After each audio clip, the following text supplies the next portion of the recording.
नमस्कार। स्वागत है आप सभी का आज की काव्य की पाठशाला में।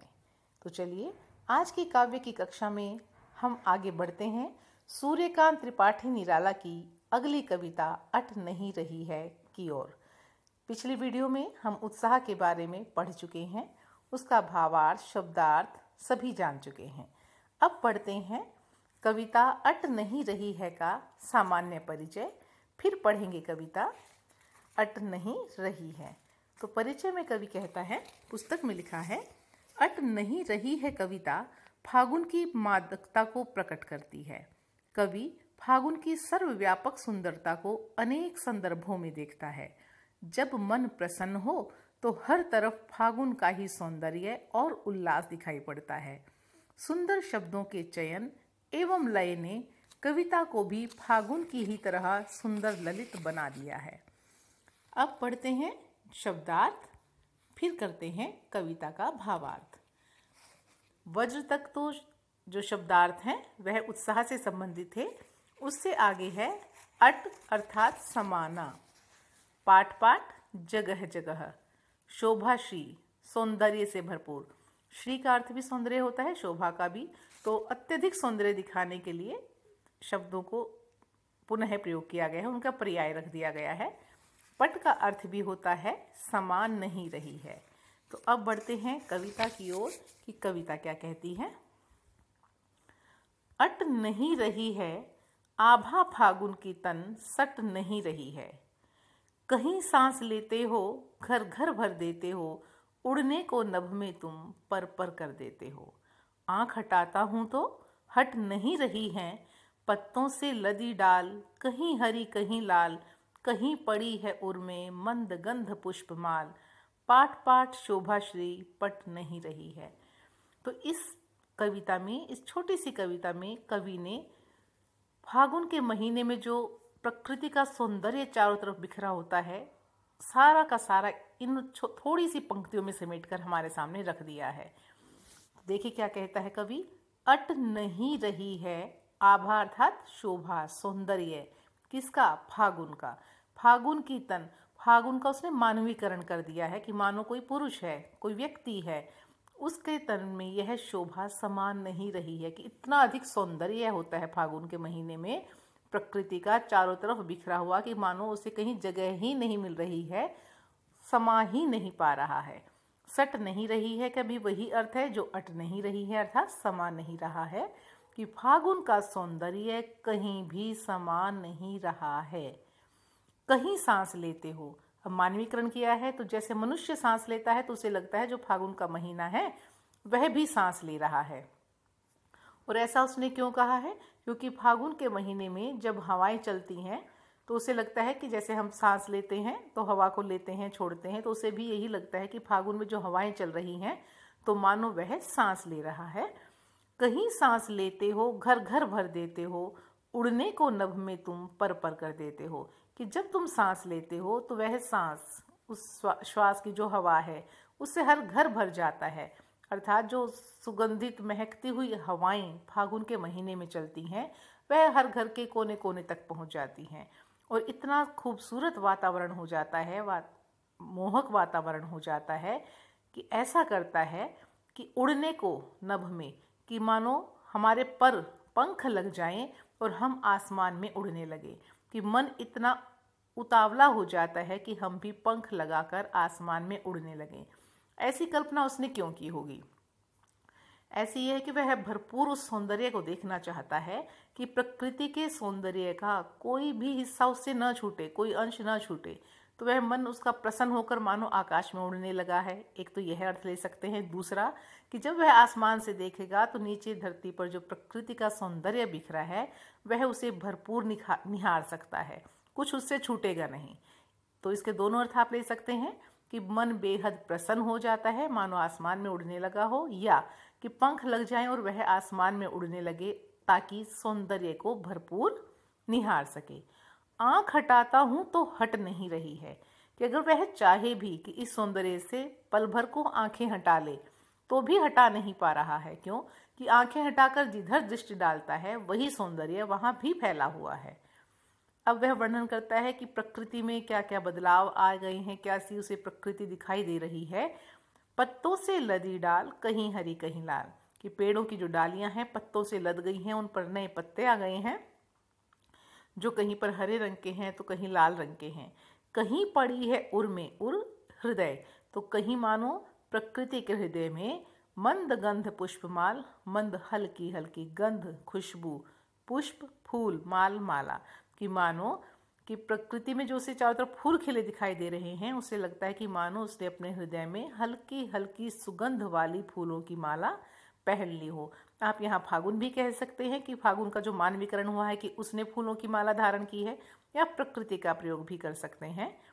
पाट पाट शोभाश्री पट नहीं रही है, पाट पाट जगह जगह शोभाश्री, फागुन का सौंदर्य असीम सौंदर्य पट नहीं रही है, समा नहीं रहा है।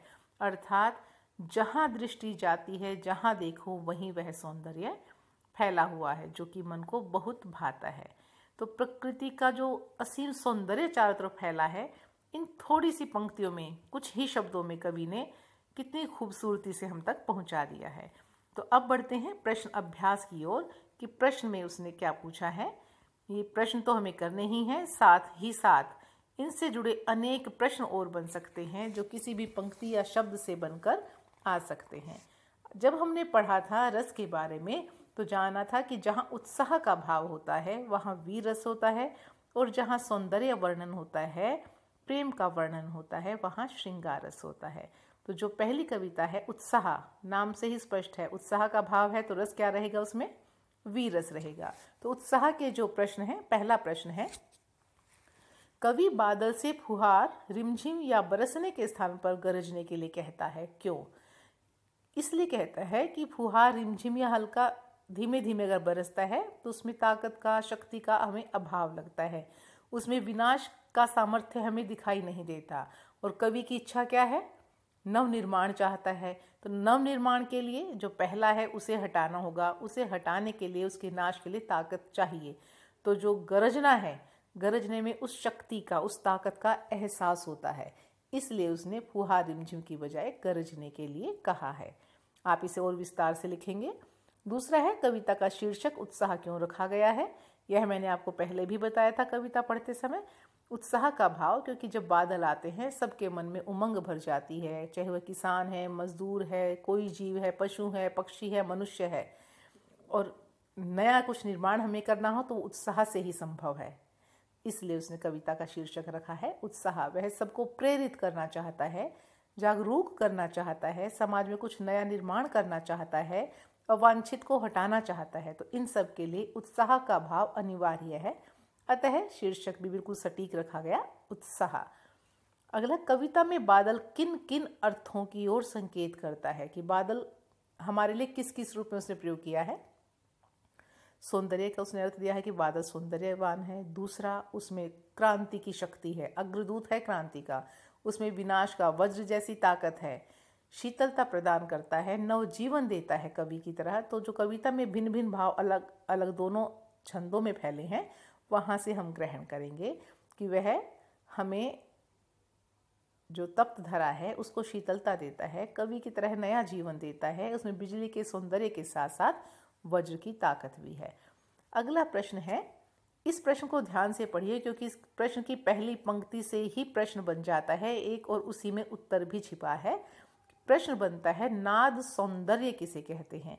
नाद होता है ध्वनि, जिसे आप साउंड कहते हैं अंग्रेजी में। तो नाद सौंदर्य, ध्वनि का जो सौंदर्य है, तो नाद सौंदर्य किसे कहते हैं, पहली पंक्ति उसी का उत्तर है। शब्दों का ऐसा प्रयोग जिससे कविता के किसी खास भाव या दृश्य में ध्वन्यात्मक ध्वनि वाला प्रभाव पैदा हो, नाद सौंदर्य कहलाता है। मान लो जैसे मैं कहूँ बादल गरज रहे हैं, गड़गड़ा रहे हैं, तो वह ध्वनि हमें सुनाई देती है। मंदिर की घंटियाँ बज रही हैं, ध्वनि का आभास होता है। रेलगाड़ी की आवाज़ मेरे घर तक आ रही है, अगर मैं ये कहती हूँ तो उसकी आवाज़ की छुक छुक की जो आवाज़ की ध्वनि है मेरे कानों में गूंज रही है। तो इस तरह के जो प्रभाव होते हैं वो ध्वन्यात्मक होते हैं। तो ऐसे शब्द हमें छांट कर कविता से लिखने हैं। जैसे हम कहें घेर घेर घोर गगन धाराधर हो, तो ये चीज़ें बादल की जो ध्वनि है हमारे कानों में गूंजती है, तो ये शब्द इसके अंतर्गत आएंगे। फिर है रचना और अभिव्यक्ति का। जैसे बादल उमड़ घुमड़ कर बारिश करते हैं, वैसे ही कवि के अंतर मन के में भी भावों के बादल उमड़ घुमड़ कर कविता के रूप में अभिव्यक्त होते हैं। ऐसे ही किसी प्राकृतिक सौंदर्य को देखकर अपने उमड़ते भावों को कविता में उतारिए। कि आपने कोई बहुत सुंदर सा दृश्य देखा है, उसे आपने लयबद्ध करना है, कविता के रूप में कागज पर उतारना है। फिर है कि बादल पर अनेक कविताएं दी गई हैं, तो कुछ कविताओं का आप संकलन कर सकते हैं और उनका चित्र बनाकर भी उन्हें प्रस्तुत कर सकते हैं, या आप प्रोजेक्ट इसका तैयार कर सकते हैं। अट नहीं रही है दूसरी कविता। छायावाद की खास विशेषता है। कवि के परिचय में मैंने बताया था कि निराला जो है छायावादी कवि हैं। तो छायावाद में विशेष शैली में कविताएं लिखी गई। उसमें एक तो था प्रकृति चित्रण है, और समाज के साथ साथ व्यक्ति के मन के भावों को उसमें स्थान मिला है कि एक व्यक्ति के मन की जो इच्छाएं हैं, मन में जो भाव उमड़ते हैं, उनको विशेष रूप से छायावाद की कविताओं में देखा जा सकता है। तो प्रश्न उसी से संबंधित है कि छायावाद की खास विशेषता है अंतर मन के भावों का, कि मन के जो भाव हैं किसी भी व्यक्ति के, उनका बाहर की दुनिया से सामंजस्य बिठाना, बाहर जो हमें दिखता है उससे तालमेल करना। अब जैसे अट नहीं रही है में जो मन की प्रसन्नता है, वो उसे प्रकृति से दिखाई दे रही है कि प्रकृति जो खूबसूरत दिख रही है, मन की प्रसन्नता उसकी प्रकृति में झलक रही है। तो कविता की किन पंक्तियों को पढ़कर यह धारणा पुष्ट होती है, यह लिखनी है। तो ये आप इसमें से कोई भी पंक्ति छांट कर लिख सकते हैं। कवि की आंख फागुन की सुंदरता से क्यों नहीं हट रही है, क्योंकि सौंदर्य असीम है, इतनी खूबसूरती है कि चाहकर भी वह नहीं हटा पाता है, और दृष्टि जहाँ भी घुमाता है वहाँ ही असीम सौंदर्य फैला हुआ है। आप ये भी लिख सकते हैं कि फागुन में और क्या क्या होता है। प्रस्तुत कविता में कवि ने प्रकृति की व्यापकता का वर्णन किन रूपों में किया है, इसका सारांश आपको कविता का इसमें लिखना होगा। फागुन में ऐसा क्या होता है जो बाकी ऋतुओं से भिन्न होता है, कि फागुन का जो महीना होता है क्या खास होता है, उसमें होली होती है, तो उस समय में ऐसा क्या विशेष हमें आसपास दिखाई दे जाता है प्रकृति में, जो बाकी जो अन्य ऋतुएं आती हैं, ग्रीष्म या शरद ऋतु जो भी हैं, बरसात की जो ऋतु है, उनसे भिन्न फागुन के महीने में क्या खासियत होती है। नए पत्ते आ जाते हैं, चारों तरफ फूल खिले होते हैं, हल्की शीतल सुगंधित हवाएं चलती हैं, पक्षी कूकते हैं, फसलें तैयार होती है कटने के लिए, गेहूं की फसल तैयार हो रही होती है, सरसों पीली हो जाती है। तो इस तरह की बातें आप इसमें लिखेंगे। इन कविताओं के आधार पर निराला के काव्य शिल्प की विशेषताएं लिखिए। जैसे दूसरी कविता में आया था कि तुलसी के काव्य की विशेषताएं, ऐसे ही आपने निराला के काव्य की विशेषताएं लिखनी। काव्य शिल्प कि कौन सी भाषा है, कैसे शब्दों का प्रयोग है, उदाहरण है, मुहावरे हैं, रस है, अलंकार है, यह सब कुछ छांट कर आपने लिखना है। भाषा क्या है, साहित्यिक खड़ी बोली है। साहित्यिक शब्द का प्रयोग हम वहाँ करते हैं जहाँ आपको अगर लगता है कि उसमें तत्सम शब्द भी हैं, प्रायः तत्सम शब्दों का प्रयोग किया है, तो वहाँ साहित्यिक शब्द हम लिख लेते हैं। लेकिन अगर आपको ये लगे कि आप इस शब्द को शुद्ध नहीं लिख पा रहे हैं, तो मात्र खड़ी बोली ही लिख देंगे, उचित रहेगा। खड़ी बोली है, अगर उत्साह कविता है तो वीर रस है, सौंदर्य वर्णन है तो वहाँ श्रृंगार रस आ जाएगा। दूसरी कविता में कौन कौन से अलंकार हैं, मानवीकरण है, उपमा रूपक उत्प्रेक्षा अनुप्रास, इनमें से कौन सा है वह छांट कर आप शब्दों को सही सेट करके तैयार करके व्यवस्थित रूप से लिखेंगे। रचना और अभिव्यक्ति में है, होली के आसपास प्रकृति में जो परिवर्तन दिखाई देते हैं उन्हें लिखेंगे। लगभग पूरा प्रश्न वही आ जाएगा कि फागुन में ऐसा क्या होता है जो बाकी ऋतुओं से भिन्न होता है। बस होली के त्यौहार को इसमें और जोड़ दीजिएगा। तो यहाँ पर हमारी यह कविता पूरी होती है। निराला की दोनों कविताएं समाप्त होती हैं। इससे संबंधित प्रश्न उत्तर आपने अपने रजिस्टर में, अपनी कॉपी में लिखने हैं और उन्हें याद भी कीजिएगा। फिर मिलते हैं किसी नई वीडियो के साथ। तब तक के लिए धन्यवाद।